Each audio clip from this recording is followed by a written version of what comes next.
All right, I'm going to do a quick video and I'm the bearer of bad news, okay? If you own a smart car, there's a pretty good likelihood you're going to have a failure. So you got to ask yourself, do you want to do something before it fails or wait until it fails? I'm going to cover both scenarios, and well, you decide what you think is best for your car, but these cars are getting old, and the thermostat housing, which is this guy right here, and the water pump outlet right here are both made of plastic. Now the original ones, it's kind of like a Bakelite. I don't even know what you call it. It's hard as stone, and these things get so brittle that they're going to just break. There was a nipple on here like this one. It's supposed to have this nipple right there. And when I went to take the car apart, there's where all the coolant went. This thing snapped off. And how long do you think it takes to lose all your coolant when you have a hole that big? So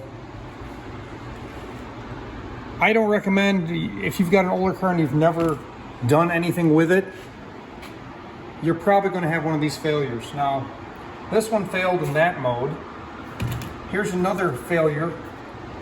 Doesn't look too bad, you know. Yeah, it's kind of old and junky, but when you flip it over, look at the giant hole that it just blew it out. It just blew that big hole in it. And how long does it take for coolant to come out of that hole? Not very long. And then you get into overheat, you get the head gasket problems, you get all the other things that go with it. So if you plan on keeping the car for a while and you want it to be reliable, you're gonna have to bite the bullet and replace both of these before it goes bad. I'd also recommend putting a new thermostat in since you're right there. Don't put the old thermostat back. It's old too. Get a new thermostat, put a new one in. But you know, it all sounds fine and dandy, but let's look here on this engine right here. This is where that thermostat goes. Your back bumper would be here. Your seats would be here. And your intake manifold and your header on top here, and the intake comes right over the top of this and completely covers it. So the only way to get this off, or to get this other one, let me grab the other one here, and to get this one, which goes right here, is you got to pull the intake manifold. Now in order to pull the intake manifold, you've got to remove the alternator. And in order to remove the alternator and the intake manifold, you have to lower the cradle about 6 inches so you get some room to work. And then you can pull the intake and all that off and replace it. So, like I said, I hate to be the bearer of bad news, but, and oh, by the way, these two bolts here are a total son of a bitch to get to. Both of them. They actually bolt onto the side of the oil pan, and they are hard to get off and even harder to get back on. Don't skip it. Like this car that I got on the hoist right now, they didn't put this bolt back. And this thing was just flopping around out there, so that's not a good scenario. It's a lot of work. It's not easy, but boy, it's like you're driving a time bomb when you got these hard plastic pieces like that. So it's your call. The other thing, while you're there, if you're going to do this, this is your PCV valve system right here. Now, let me grab my PCV valves. These things are prone to failure as well. And there's basically two types. You got this sheet metal plate that goes on here with a push-on PCV, or you got this aluminum one that has a screw-in PCV that has to screw in. Don't buy aftermarket PCVs, whatever you do. These things are flow rated. And if you get the wrong flow rate, it's going to mess up your whole drivability, all of it. It's going to just make a mess out of it. Because you can buy this PCV for like $8 or $9, okay? And if you get a genuine smart PCV, it's $29. Spend the $29, trust me. You won't go wrong. This one, the screw-in one, it's $42.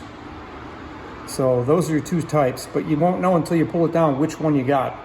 Because I've seen them with, I've seen 08s with these, I've seen 013s with these, I've seen this aluminum plate with the push-in style PCV. So different years, different things, but usually when you pull it off, you want to pull this plate off too. Because if this PCV fails, you're going to find a little pin laying down at the bottom of that, a little plastic pin laying in the bottom of that cavity right there. And that's a sure sign that your PCV's gone, wasted. So if you're right here, you might as well go there. So, and if that ain't bad enough, you're going to change the coolant, right? Of course you are. You're not going to put old coolant back in. You put all new parts on here. You might as well put a water pump on it. You're right there, because it never fails. You put new coolant in, it washes down the seal, and then the water pump starts leaking, and then you're going back in. Now you're pissed at yourself because you didn't follow my instructions and put a new water pump. The water pumps are cheap. They're like 20 bucks. And it's just a few bolts on the side.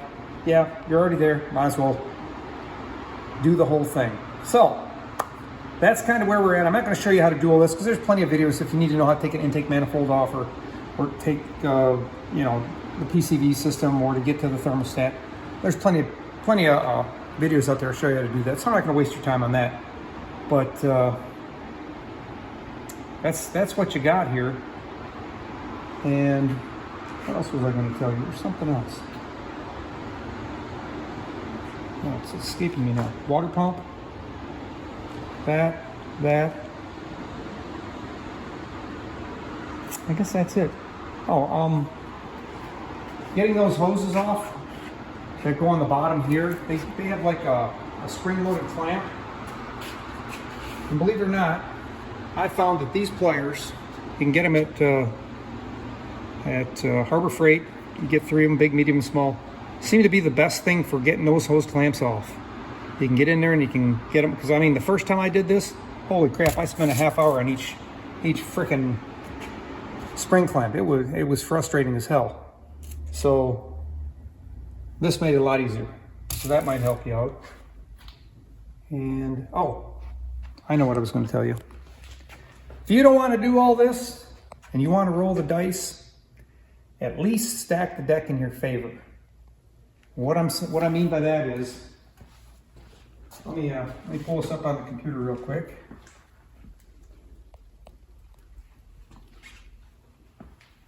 Let me show you something here.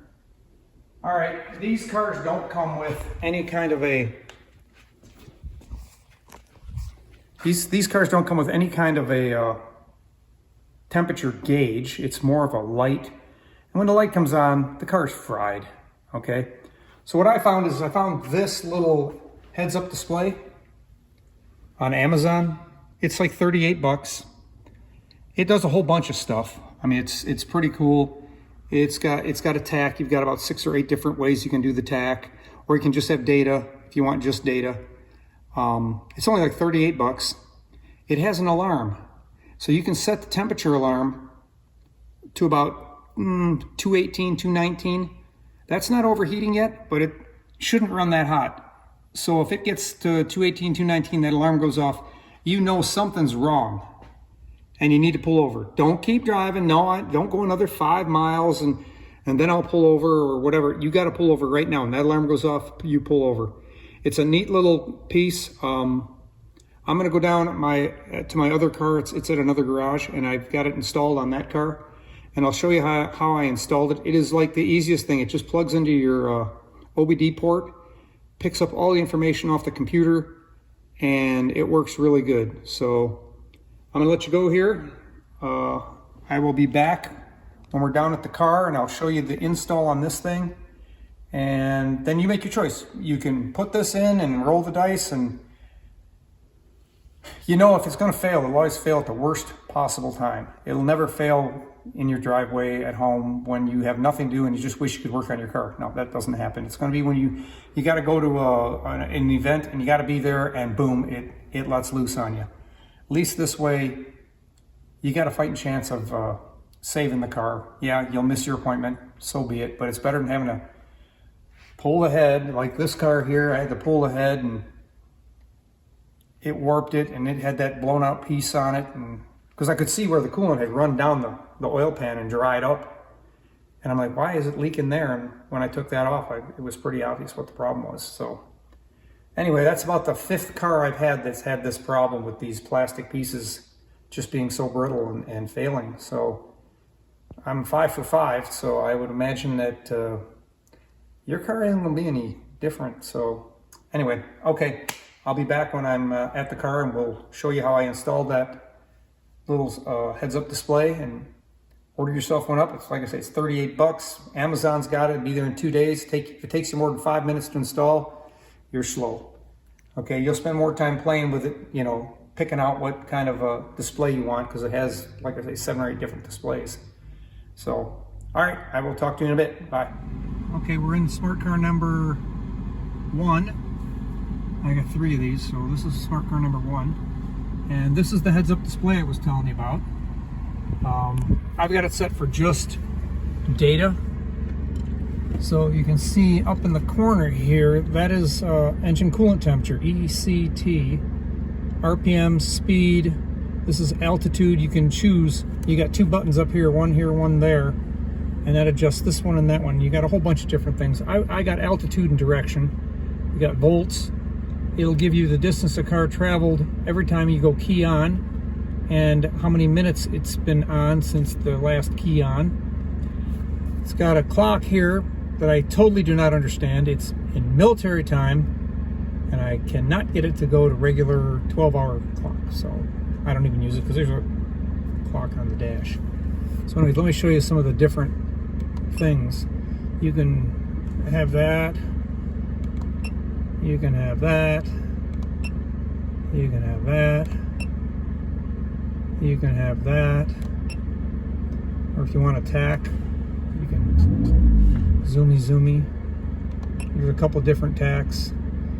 You can pick out which one you like best.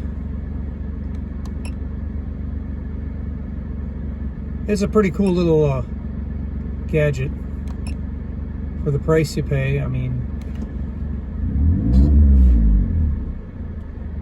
it's got a lot of features. You can also clear fault codes with this and read fault codes. So this is the one I leave it on because I like to have the altitude. I'm at 600 feet above sea level. The car's pointing north right now. The way I mounted it was pretty simple. They give you a suction cup mount, so you can suction cup mount it up here, or they give you a little stand and you can glue it down there. Well, I used both, and I just stood it up right here and then suction cupped it to the windshield, ran my cord around here down to the OBD port, plugged it in, and it just works.